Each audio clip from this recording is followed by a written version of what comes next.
데일리 브리핑. 네, 이번에는 워싱턴 한면택 특파원 연결합니다. 한 특파원 안녕하십니까?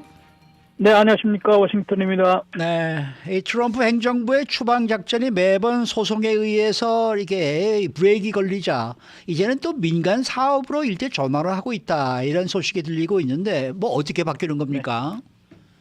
네, 아마존식의 민간 사업, 이 추방도 이제 사업화하는 그런 그 전략을 펴고 있는 것으로 미 언론들은 보도하고 있습니다. 우선은 아마존 하면은 이제 온라인 업계의 공룡업체 아니겠습니까? 그렇죠. 그리고 가장 것이 이제 온라인상에서 주문을 하면은 빠르면 24시간 안에 배달해주는 그런 식이기 때문에 네. 아주 빨리 끝내겠다는 것이고요. 그만큼 추방, 신속 추방을 최극대화해서 뭐 추방 목표를 올해 첫해 100만 명으로 잡고 있는 모양인데요. 이것을 달성하려고 새로운 전략, 새로운 작전을 펴고 있는 것으로 AP통신은 보도하고 있습니다. 이 아마존식으로 하려면 이제 몇 가지 그 요소를 하는데, 우선은 이제 이민 구치 시설을 대폭 확충을 하는데, 이것은 뭐 처음 나온 얘기는 아닙니다. 우선 현재 이민자들을 이제 특히 그 불법 이민자나 추방 대상자들을 구금할 수 있는 구치 시설의 침상이 4만 1,000개거든요. 벌써 4만 6천 명, 4만 7천 명 이렇게 하고 있더니 수용 능력을 초과하고 있습니다. 그러니까 굉장히 이제 붐비고 있다는 얘기가 되겠고요. 그래서 이것을 적어도 10만 개 침상으로 2배 이상 늘리겠다라는 것이 트럼프 행정부의 기본 방침이었습니다. 그렇게 되면 또 일단 늘리는 건 좋은데 상당히 돈을 많이 투입을 해야 되는데, 일단 450억 달러로 잡고 있다고 합니다. 이 450억 달러를 지금 당장 이제 확보가 된 게 아니거든요. 네. 그렇기 때문에 이제 이것을 민간화하는 거기 때문에 이제 아마존식 민간화 작업이라고 하는 것인데요. 그것은 지금 국토안보부의 컨트랙터들이 꽤 있습니다. 컨트랙터들을 많이 쓰는 부처가 이제 국토안보부와 또 국방부 이런 데 아니겠습니까? 그렇기 때문에 이제 이미 이 컨트랙터들에게는 계약에 의해서 돈을 지불하고 있기 때문에 새로운 자금 450억 달러가 확보되기 전에 지금부터라도 벌써 그런 작업을 하겠다는 것이고요. 이것은 이제 이미 그 민간 계약사들에게 추방시설, 추방 대상자들을 구금할 수 있는 이민구치 시설을 증설을 하고 관리하는 그런 그 수주 계약을 맺고 있습니다. 이런 다음에는 이제 바로 여러 가지로 해서 이제 그쪽에 대규모로 수용하고 있다가 신속 재판을 통해서, 여기서 이제 우리가 쉽게 얘기하면은 이민 재판을, 추방 재판을 통해서 추방할 수 있다고 보는데, 이민 판사들은 사법부 소속이 아닙니다. 이것을 그 판정하는 사람들은 논의위원들이 연방 법무부에 소속된 행정관리이기 때문에 그대로 그냥 일사천리로 추방 재판을 우선 최종 추방령을 내려서 신속하게 추방하려는 그런 전략으로 해석이 되고 있습니다. 그러면은 구체적으로요, 이 아마존식 민간 사업으로 전환하려면은 어떤 조치를 취해야 되는 겁니까? 네, 지금 말씀드린 대로 우선 그 450억 달러는 첫 번째 예산 조정 법안에 지금 1,750억 달러의 이민 단속 예산을 대폭 증액하는 것이 들어가 있거든요. 네. 근데 이게 아주 수개월 걸립니다. 한참 걸리기 때문에 이제 예산 조정 법안을 마련할 수 있는 예산 결의안을 지금 통과를 상하원에서 한 상태이거든요.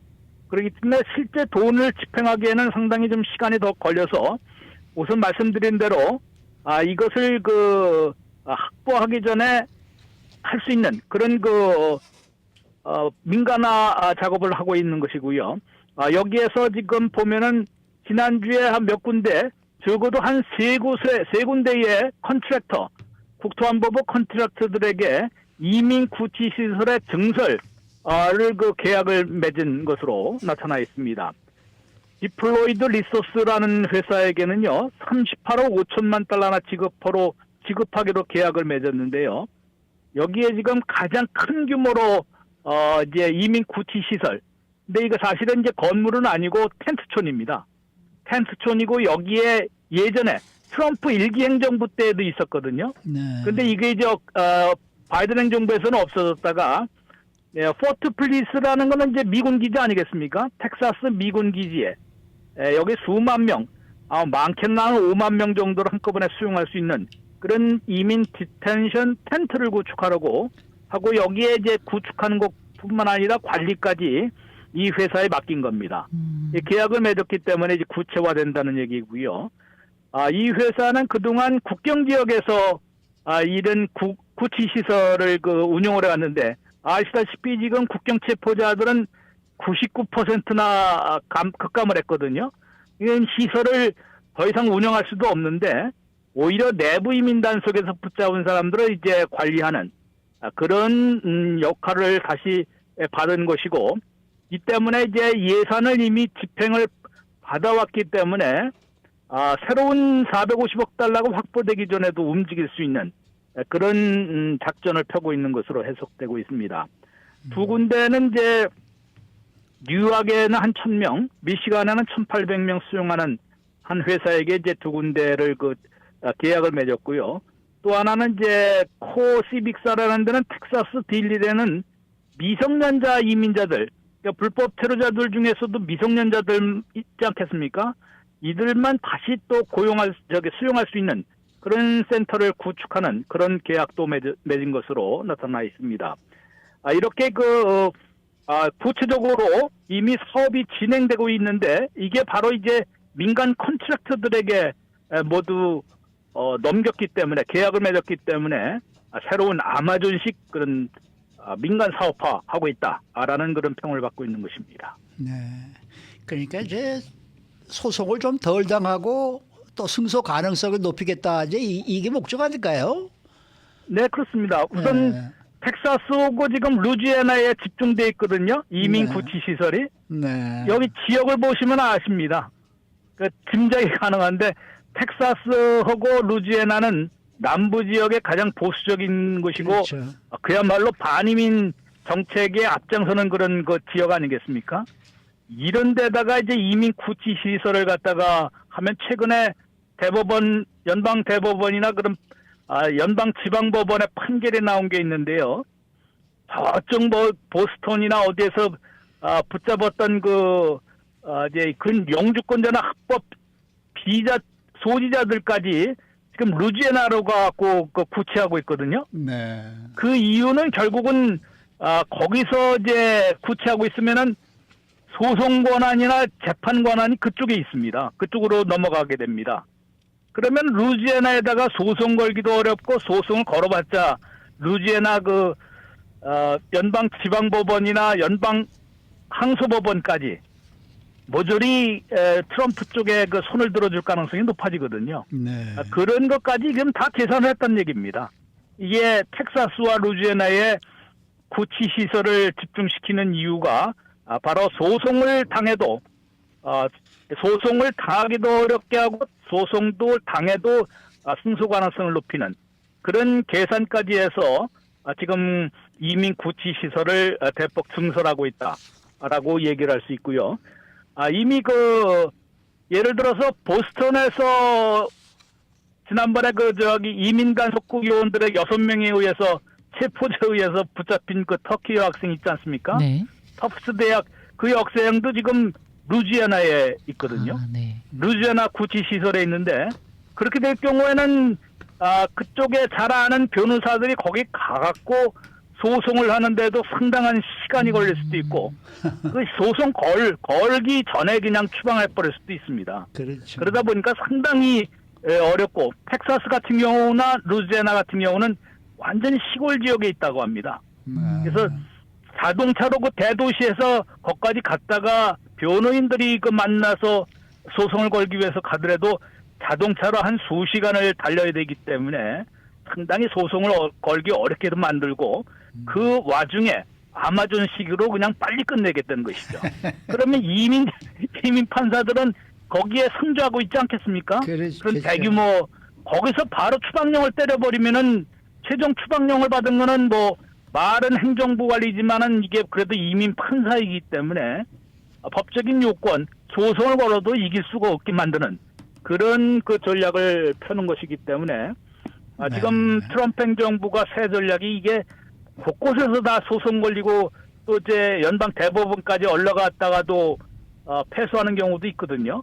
이러다 보니까 트럼프 행정부가 그렇게 하면은 뭐 100만 명 추방은커녕 절반에도 못 미칠 수도 있습니다. 네, 이러다 보니까 이런 전략을 새로운 그 전략을 해서 우선은 추방을 극대화시켜서 최소한 100만 명 추방을 달성하겠다는 그런 각오를 보이고 있는 것으로 보입니다. 네. 오늘 말씀 잘 들었습니다.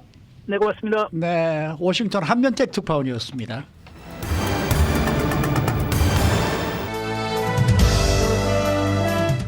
인사이드 아메리카.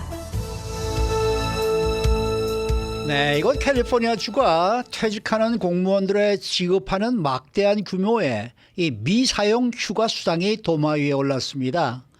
지난해에만 캘리포니아 교정당국의 한 감독관은 퇴직하면서 무려 120만 달러의 미사용 휴가 수당을 받아서 보기 드문 기록을 세웠다는 소식입니다. 박현경 기자. 네, 안녕하십니까. 요즘 캘리포니아주의 공무원들이 근무할 때 휴가를 사용하지 않고 그 미사용 휴가분을 퇴직할 때 한꺼번에 받아가는데 이게 또 만만치가 않은 금액입니다. 네, 캘리포니아주가 퇴직 공무원들에게 지급하는 미사용 휴가 수당 규모가 사상 최고치를 경신하면서 논란이 일고 있습니다. 2024년, 그러니까 지난해 교정당국 감독관으로 일했던 졸지 수란 사람이 퇴직하면서 120만 달러라는 막대한 금액을 수당으로 수령해 주목받았습니다. 이건 일을 잘해서 받은 수당이 아니었고요. 휴가를 한 번도 쓰지 않으면서 받게 된 것이었습니다. 이건 캘리포니아주 역사상 개인에게 지급된 미사용 휴가 수당 중 최고액이었습니다. 네. 거의 뭐 퇴직금 같은 그런 건데요. 그럼 이 미사용 휴가 그 비용을 수당을 받은 공무원이 얼마나 됩니까? 많습니까? 네, 지난해 10만 달러 이상 수당을 받은 퇴직 공무원은 거의 1,000명에 육박하는 것으로 나타났습니다. LA타임스의 분석을 바탕으로 한 수치인데요. 이들에게 지급된 총액은 무려 4억 1,300만 달러에 달했습니다. 그런데 전문가들은 이조차도 전체 규모에 비해서 빙산의 일각이다 이렇게 네. 지적했습니다. 이렇게 큰 금액의 수당이 발생하는 이유는 뭡니까?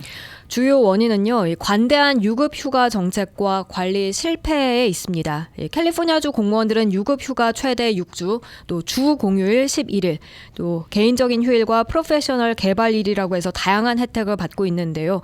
이런 가운데 대부분의 부서에선 640시간까지 적립을 막는 조치를 제대로 시행하지 않아서 그렇게 자녀 휴가가 눈덩이처럼 불어났다는 분석입니다. 네. 어느 부서에서 가장 많이 나왔어요? 캘리포니아주 교정재활국이 2,200만 시간의 미사용 휴가를 기록하면서 가장 많은 수치를 나타냈습니다. 전체 주 공무원이 보유한 미사용 휴가는 1억 1,000만 시간에 달했습니다. 그리고 이 중 4천만 시간은 병가나 교육 휴가처럼 현금 전환은 불가능하지만 연금 산정 시에 근속 기간에 포함될 수 있어서 사실상 부담을 더하고 있습니다.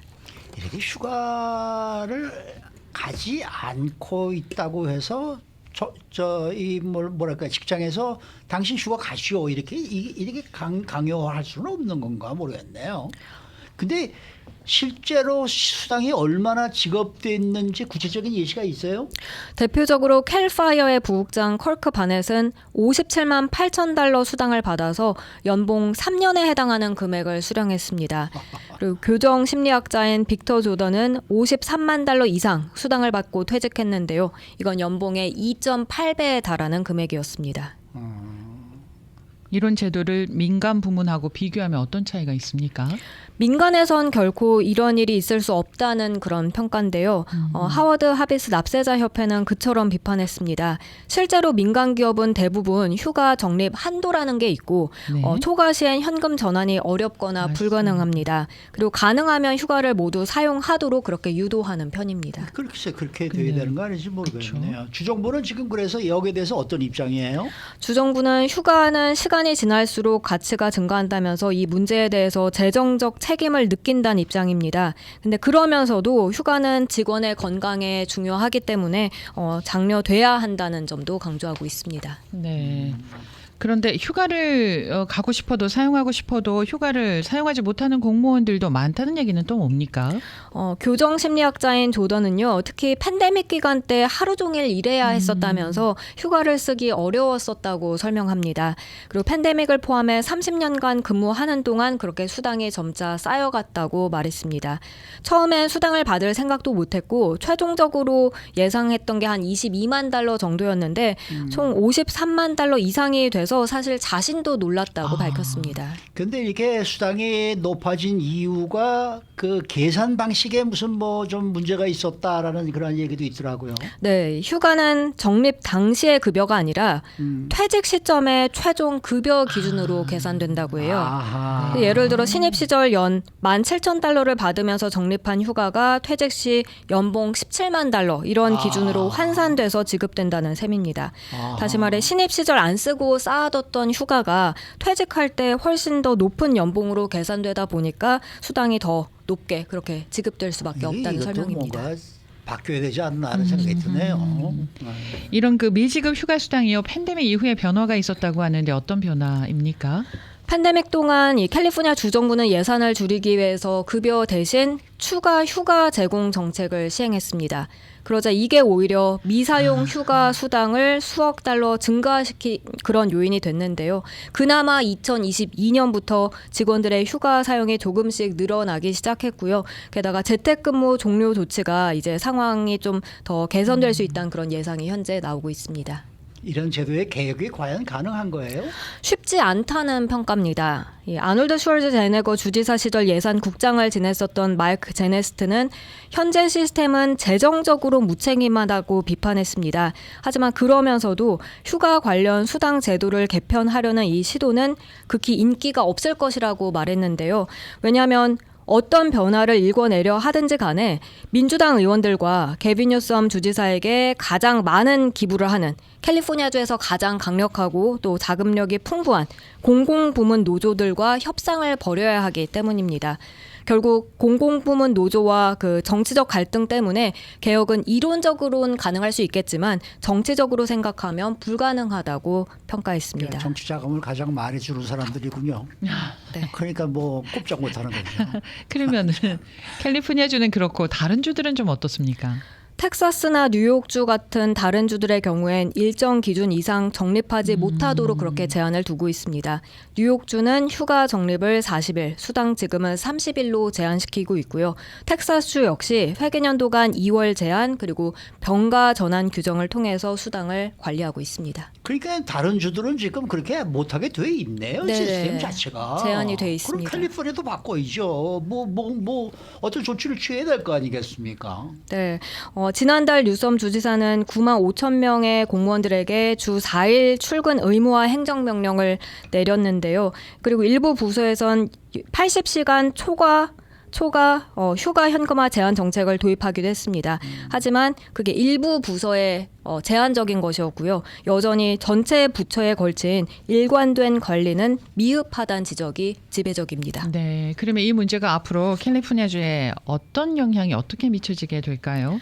전문가들은 지금의 구조가 지속 가능하지 않다고 경고하고 있습니다. 퇴직자가 이제 앞으로 점점 더 많아질 텐데 그렇게 많아지면 많아질수록 그만큼의 수당 지급 의무가 발생하게 될 테고요. 이건 경기 침체나 재정 위기 시에 주정부 예산에 심각한 타격을 줄 수밖에 없겠습니다. 그렇죠. 결국 적절한 제도 개혁, 또 투명한 정보 공개 없인 이 문제는 계속해서 더 악화할 것으로 우려되고 있는데요. 따라서 캘리포니아주는 누적된 휴가가 경기 침체 시에 재정에 치명타를 줄 수 있다는 분석이 커지고 있습니다. 이미 치명타를 주고 있는데요. 맞습니다. 예? 그러니까 뭐 한 3년 정도 휴가를 안 가고 지나간다 그러면은 그 후에는 무효다 뭐 이런 게 좀 그렇죠. 있든지. 네네네. 아. 맞습니다. 근데 그 100몇십만 불가 다 받은 사람의 이름을 보니까 수후로 나와 있네요. 수후가 중국성이에요. 중국 분성이에요. 그러니까 그분은 그냥 미친 듯이 일하고 휴가 안 가고 네. 맨 막판에 그냥 잭팟 한번 터뜨렸네요. 그렇네요. 퇴직금 톡톡하게 받아가셨습니다. 글쎄 말입니다. 네. 수고 많으셨습니다. 고맙습니다. 박현경 기자였습니다.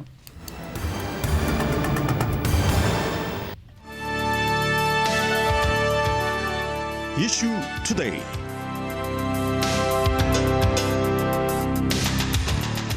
네, 오늘은 가정의학 그리고 통증의학 전문의 임대순 박사 모십니다. 어서 오십시오. 안녕하세요. 네. 반갑습니다.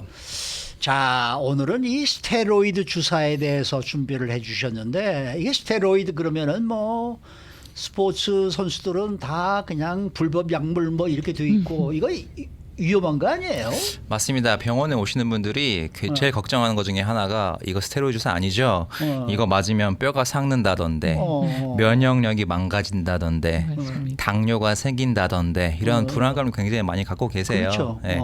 사실은 이제 그런 불안감보다는 이제 우리가 과학에 토대로 한 그런 합리적인 지식을 전달하는 게 저의 목적이기 때문에 네. 스테로이드 자체는 이제 염증을 강하게 억제하는 약입니다. 예를 들면 이제 회전근개염 아니면 어깨 충돌 증후군이나 심한 이제 무릎 관절염, 테니스 엘보 같은 것 등에 사용되고 이제 통증과 부종을 좀 빠르게 줄여줘 가지고 물리치료 또는 재활 운동을 좀 빠르게 회복할 수 있게 도와주는 약이죠. 회전근개염 하면은 우리가 50견 말하는 그거 말씀하시는 건가요? 맞습니다. 제가 좀 네. 시간이 나면 어깨 통증에 대해서 한번 시간을 내서 우리가 하는 동안 한번 설명해 드리려고 하는데 어깨 통증은 주로 이제 세 종류 쉽게 생각하시면 되세요. 회전근개 아니면 오십견 아니면 이제 관절염 이렇게 세 가지 중에 하나일 겁니다. 다사들은 50견이란 말 쓰지 말라 그러더라고요. 네, 잘못된 말이라고. 50견이라는 게 이제 50세 네. 온다 해서 50견인데 네. 40세에 놓을 수 있고 그럼요. 80세에 놓을 수 있습니다. 맞아요. 네, 네. 아, 네. 그거 무지하게 아팠어. 그래요. 나도 네. 양쪽 다 한 번 왔었는데. 어머나. 혼났어요. 네. 그럴 때 스테로이드를 맞으면은, 쓴다는 네. 거예요. 좀 아주 너무 안타까운 게 예. 사실은 이제 50견 같은 경우는 스테로이드 맞으면 뭐 3일 안에 금방 좋아집니다. 그래요? 근데 1년, 2년 고생하신 분들이 굉장히 많으시고 네. 이제 근데 왜 나는 그런 거를 놔주질 않아가지고 내가 그렇게 애를 먹었지?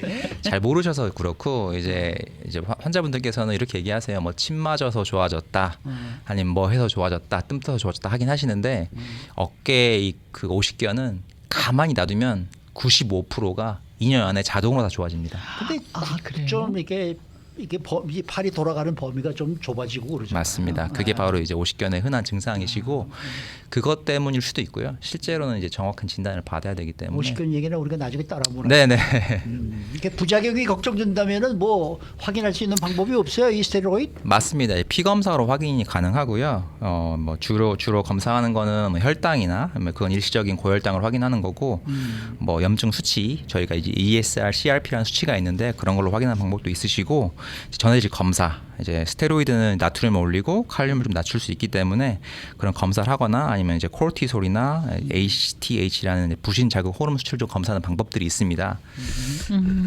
그러면은 혈당 검사도 하고 염증 수치도 검사하고 이제 얘기하셨잖아요. 그러면 스테로이드를 맞고서 혈당의 변화가 있거나 염증의 변화가 있거나 뭐 전해질에도 변화가 있고 뭐 이렇다는 얘기가 되겠는 거 아닙니까? 맞습니다. 이제 당뇨 같은 경우는 예. 이제 특히 이제 당뇨 있으신 분들은 예. 일시적으로 고혈당이 나타날 수 있습니다. 일시적입니다. 일시적으로. 네. 그리고 이제 완전히 회복이 가능하고요. 그다음에 이제 나트륨이나 칼륨의 변화들이라든가 뭐 예. 부신 자극 호르몬이라든가 코르티솔 수치들은 모든 사람들이 생기는 건 아니고 이제 극소 일부분의 사람 생기기 때문에 그런 부분들이 의심이 된다면 이제 의사 선생님 만나 상담을 해보시는 게 좋습니다. 네. 콜티졸이라 그러면은 사람들이 또 많이 들어본 단어인데. 그렇죠. 이제 코르티손이라고. 네네. 많이 들어봤죠. 저 네네. 저희 환자분 라는 오셔가지고 생각이 이제 드는데. 코르티손 주사 이렇게 얘기하시는 분들 많이 있으세요. 뭐 미국 사람들은 더 잘 많이 알고 있고 그래서 네. 이제 환자분들이 그 스테로이드는 사실은 이제 몸이 이미 다 알고 있는 호르몬 중에 하나라고 생각하시면 되세요. 왜냐하면 네. 코르티솔을 검사하는데 이 주사 이름이 코르티손이잖아요. 그러니까 몸이 직접 만들어내는 호르몬 중에 하나라고 생각하시면 됩니다. 사실은. 그래서 이제 스트레스 상황이나 염증 반응이 있을 때 부신이라는 장기에서 자연스럽게 분비가 되는 게 코르티솔입니다. 사실은. 네. 그 코티솔은 근데 보면은 뭐 연고로도 나와 있더라고요. 맞습니다. 이게 이제 연고도 있고 먹는 약도 있고 바른 약도 있고 예, 심지어는 안과용으로도 이제 눈에 이제 넣는 안약도 있고 귀에 넣는 안약도 있고 뭐 주사 맞는 것도 있고 이제 IV 그러니까 염증을 그렇죠. 예. 치료하는 약인 거예요. 맞습니다. 네. 예. 그럼 스테로이드를 맞는다 그러면은 그 우리 몸이 뭘 어떻게 반응하는 거예요? 일단 스테로이드가 몸에 들어오면은 이제 저희 뇌가 호르몬이 충분하네. 이 그 코르티솔이라는 호르몬이 충분하네라고 생각을 하기 때문에 아하. 이제 뇌하수체라는 이제 어떤 기관에서 분비되는 부신자극 호르몬의 분비를 좀 줄이고 그 결과적으로 이제 부신이 이제 자체적으로 코르티솔을 덜 만들어내게 됩니다. 그러니까 이게 사실 굉장히 복잡한 내용이어가지고 제가 좀 말씀드리기 조심스러운데요. 쉽게 생각해서 이제 외부에서 비슷한 물질을 넣어주니까 우리 몸은 이게 충분하니까 나 이거 그만 만들어야겠다 생각해서 이제 피 검사를 해보면 HTH 그러니까 부신자극 호르몬이 줄어들게 되고 코르티솔이 좀 감소되는 효과가 있습니다. 그러면 약 이름을 코르티솔이라고 지으면은 좀 더 쉬울 텐데 스테로이드라고 하니까 스테로이드는 뭐고 코르티솔은 뭐지 막 헷갈립니다. 맞습니다. 네. 이제 그런데 이제 결론적으로는 코르티손이라는 주사가 사실 스테로이드를 얘기하는 겁니다. 코르티손이라는 네. 주사 그게 염증 수치를 줄여준다는 거잖아요. 맞습니다. 그러면은 우리 몸이요 스테로이드를 맞으면은 우리 몸은 어떤 반응이 일어나나요? 그러니까 이게 사실 쉽게 생각하면 몸이 저희가 이제 옛날에 뭐 10만 년 전에는 뭐 아스타미노펜이라는 것도 없었고 에드빌이라는 것도 없었지 않습니까? 그렇죠. 그때 당시에는 이제 어떤 식물에서 뭘 갈아서 넣으면은 먹어보면 이게 좀 염증이 완화된다더라. 그런 일종의 어떤 이제 경험적으로 얻은 지식이 있었을 뿐 이런 화학적인 이제 케미컬에 대한 지식은 없었기 때문에 네. 그때 몰랐지만 지금은 저희가 다 알고 있습니다. 이 타이레놀 에드빌 먹으면은 이제 염증을 조절하는 호르몬이 부족할 때 이 스테로이드 넣어주면은 그런 염증을 조절하는 호르몬이 자동적으로 이제 많이 정제된 형태로 보충이 되기 때문에 그런 염증 반응 많이 줄일 수 있는 것입니다. 그 스테로이드를 매일 복용하시는 분들이 계시더라고요. 그렇습니다. 이제 류마티스 관절염이나 뭐 루푸스 같은 질환들이 있으신 분들은 이걸 매일 드셔야 되는데 특히 이제 이런 자가면역 질환자들은 뭐 매일매일 스테로이드를 복용하면서 뭐 수년 또는 수십 년을 살아가기 때문에 이게 그렇게 위험한 약이었다면 이분들은 이제 벌써 큰 부작용으로 고생을 하시거나 이제 다 돌아가셔서 생명을 잃었어야 되는데 사실 대부분 그렇지 않고요. 뭐 대부분 정기적인 모니터링과 뭐 용량 조절을 통해서 대부분 건강하게 생활하고 계시고 뭐 사회생활도 잘 하고 계십니다. 중독되고 뭐 이런 거는 없나요? 중독이라 하면 이제 두 가지가 있는데요. 예. 정신적으로 감정적으로 중독되는 것과 신체가 중독되는 것. 그렇지만 이 스테로이드는 그런 중독의 경향은 없습니다. 뭐 먹었을 때 또는 맞았을 때 정신적으로 의존이 된다거나 아니면 안 먹었을 때 내가 이걸 막 찾는 그런 신체적인 부작용이나 의존적인 경향이 생기진 않습니다. 그런데요. 왜 운동선수들은 스테로이드 때문에 약물 금지에 들어가게 되잖아요. 그 스테로이드뿐만 아니라 뭐 다른 이제 호르몬들을 이렇게 맞게 됨으로써 다른 분들보다 더 영향을 다른 운동선수보다 더 많은 영향을 낼 수 있는데 그 쉽게 생각하자면 이제 치링이라고 생각을 하기 때문에 염증만 줄여주는데 염증이 있어가지고 스테로이드를 사용할 수 있잖아요. 스테로이드라는 게 사실 종류가 이제 우리가 지금 말하는 약물적인 효과, 염증 조절 스테로이드뿐만 아니라 이제 뭐 카테콜라민이라든가 뭐 일단 다른 이제 뭐 남성 호르몬도 이제 테스토스테론 이런 것들을 이제 일종의 스테로이드라고 생각하기 때문에 그렇군요. 그런 것들 이제 쉽게 포괄적으로 말하는 게 포괄적으로 얘기하는 게 스테로이드입니다, 사실은. 네. 스테로이드를 뭐 매일 맞으면은 무슨 뭐 정말 온몸에서 알통이 나오고 이런 건 아니에요. 이건 아니고. 네, 그 다른 종류의 스테로이드를 이제 얘기하는 겁니다. 그거는. 네. 근데 이 주사를 맞을 때는 3개월에 한 번씩 뭐 1년에 3-4번씩 요만큼만 맞아라라고 얘기를 하던데 그렇습니까? 맞습니다. 이제 환자분들이 많이 여쭤보는 질문 중에 하나인데 뭐 같은 부위는 뭐 1년에 3번까지만 된다. 이런 건 사실 안전 기준의 평균값일 뿐이지만 절대적인 법칙은 아닙니다. 왜냐하면 이제 최근에는 뭐 저도 마찬가지지만 대부분 선생님들이 초음파를 보면서 국소 부위에 꼭 필요한 부분만 넣기 때문에 사실 많은 용량이 아니기 때문에 이제 극소량 조절 가능하고요. 사실 이제 한 번에도 많은 용량을 주면 뭐 몇 달이 아니라 뭐 한 번에 많은 용량 주면 1년에 한 번으로 충분한 거죠. 그러니까 그 용량 자체가 중요한 거지 뭐 몇 번이나 중요하지 않습니다. 사실은. 그러면 그 용량은 그 증상에 따라서 가감이 되는 건가요? 아니면은 경비 돈 때문에 가감이 되는 그건 건가요? 아니고요. 이제 무릎 같은 경우나 예. 어깨 같은 경우는 관절이 굉장히 큽니다. 야. 그런 큰 부위에는 이제 작은 손가락 같은 경우도 사실 관절이 다 있거든요. 예. 이런 부위에는 정말 극미량이 들어가고요. 무릎은 아무래도 관절이 되게 큰 분야이기 때문에 좀 더 용량이 많이 들어가 그런 차이가 있습니다. 그렇군요.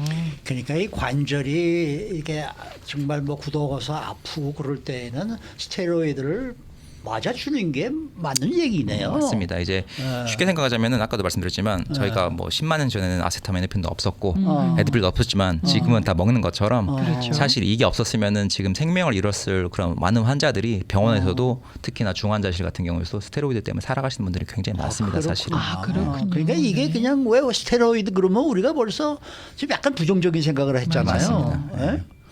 그래서 난 지금 왜 나는 옛날에 그 50견 있을 때 그걸 안 놔줬을까? 지금도 난 그게 궁금하네. 맞습니다. 네. 예?